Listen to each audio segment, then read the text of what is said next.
And we are live with the next episode of Smoke and Stacks. Welcome. Okay. So, we are on our way to meet our very great friend named Claire. And we're going to tell you about Claire for a little bit, since we do have a little bit of a drive. So, I've known Claire for a few years now, and she runs her business called Kismet Jewelry. This is something very special that's become kind of like a yearly thing. Wherein I used to live out of the country, I would come and visit at least once a year.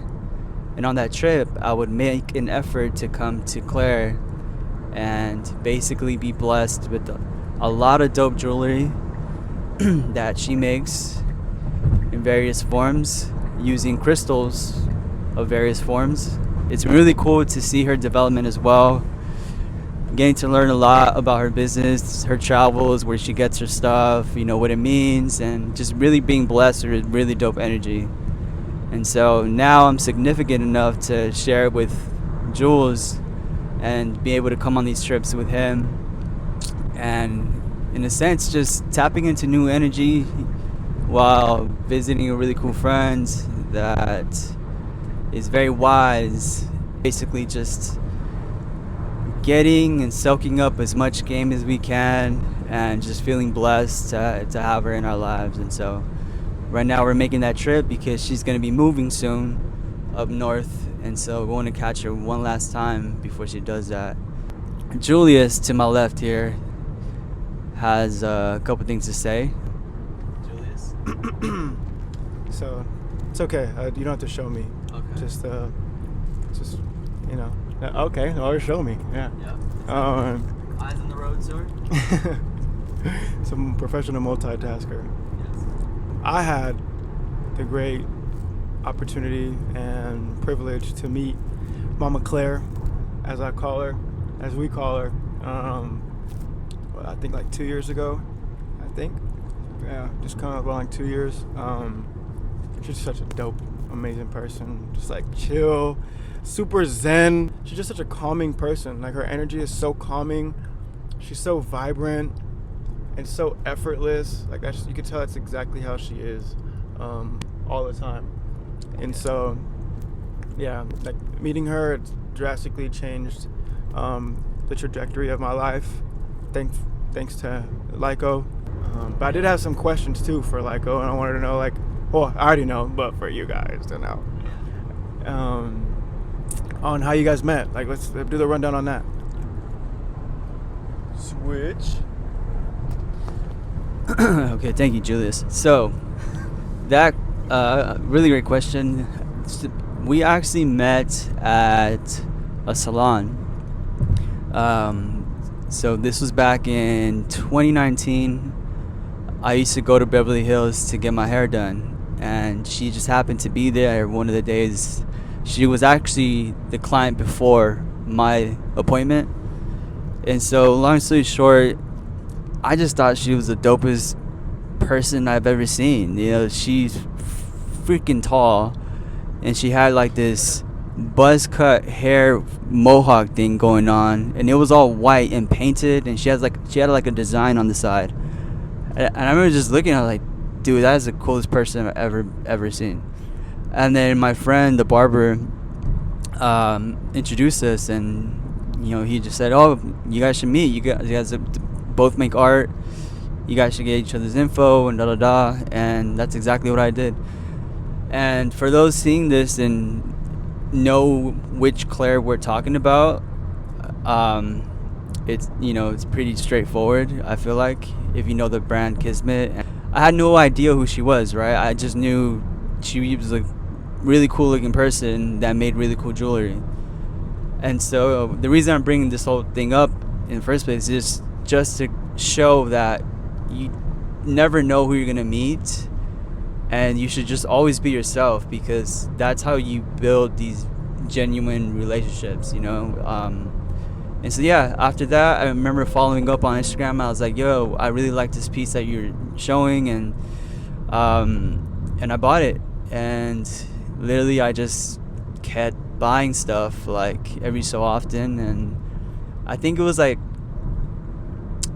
maybe like 3 purchases in that my barber, he was like, "You know who that is, right?" And I was like, "What do you mean?" He's like, "You know whose mom that is, right?" And he finally told me. I was just like, "What? No way, bro. That's crazy," you know. But by then we're already like good friends, so it's like I was like, "Well, that's really cool, right?" And that's basically it. After that, we just made it a habit to just stay in touch. And I remember she hit me up one time to paint her trash can because I had painted some trash cans for Coachella, and she was like, "Yeah, that's actually really cool. You should come do mine." And that was pretty much it. We just kind of again kept in touch, kept doing these trips every so often, and just catching up. And I feel like the best way I can describe what this really is I feel like, at least from like a creative standpoint, because I feel like a lot of creators are the ones watching these videos. She to us is like what Gertrude Stein was to Pablo Picasso, where she gave him the space to kind of come and just be him and share the art, and she would really deep dive into it and give you her honest truest take, and then she'd be really fascinated on what he was doing.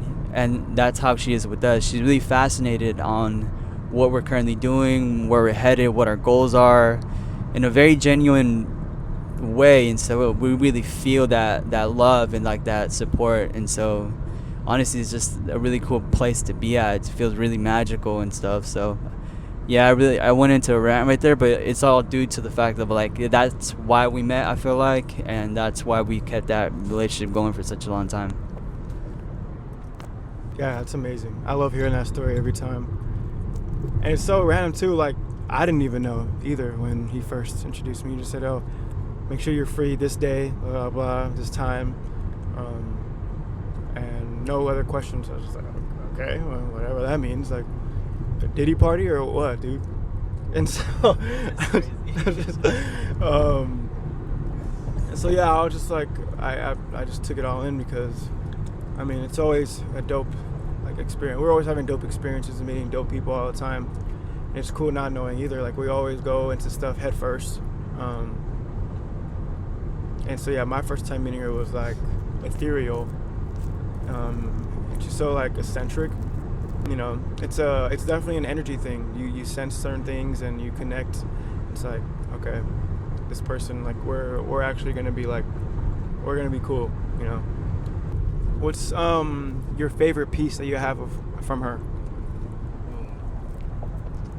That one's easy, and it's actually a piece that broke, and I'm hoping that she has one of them in stock, because it was the reason why I started buying from her. It was like this bullet casting, and then she stuck this black onyx crystal inside of it, and she turned it into a necklace.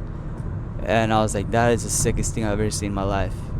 And so I wore it, and literally till the string part just wore out and finally ripped.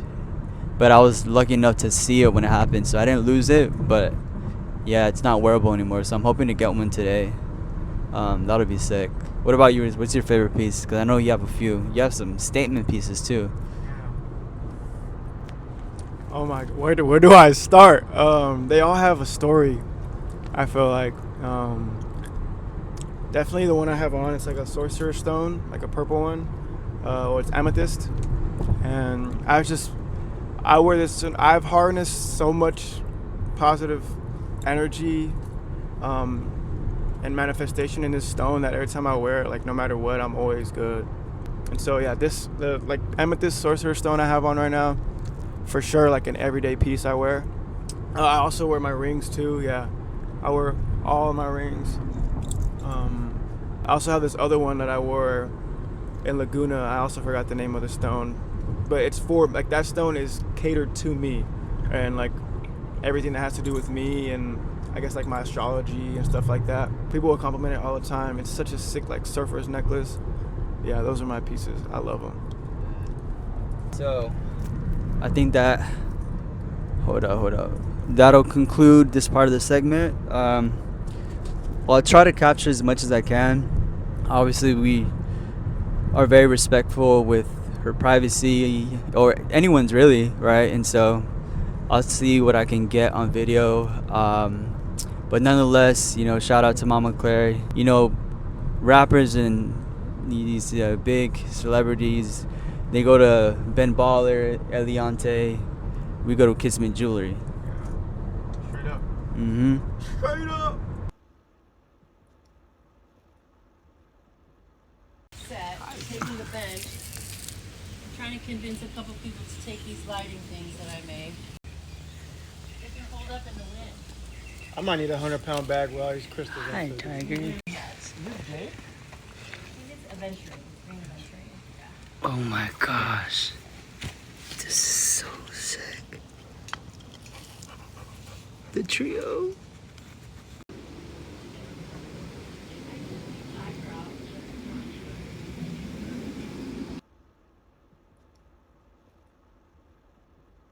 Big body. Oh, we got it. Bro. They were putting in work. Wow. That was crazy. So the other game last night went into double overtime. Game 1 of the Western Conference. Oh, that's a good find. Gorgeous. Bro, we just got hooked Yeah, up. she is amazing.